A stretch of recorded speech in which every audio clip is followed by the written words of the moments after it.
Another advice for you: don't use auto mode for intraoral photos, even if you are using the studio flash, because the auto mode, when you put the camera with auto mode and you are using external flash, the camera will take the photo as there is no flash. What the camera do usually when the object not good exposure, it will make the aperture bigger.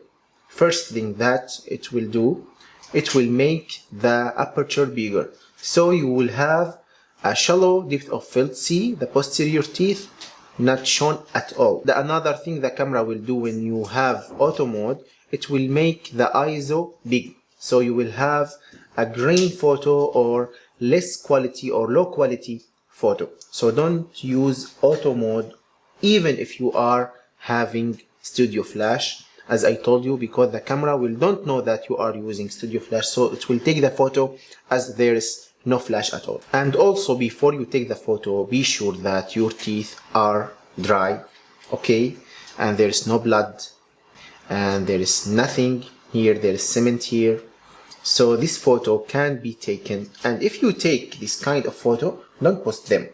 There is many problems in this photo. First, as I told you, the saliva, the blood, and some cement here, and also see there is gingivitis.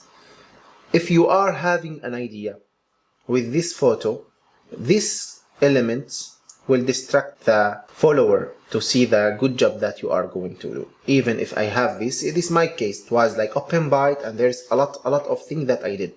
But if I post this kind of photo in my Instagram, these things will distract the people from what I did.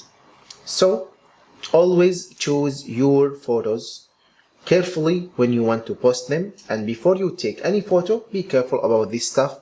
Don't let anything here. Be sure that everything is dry, everything is clean before you take the photo.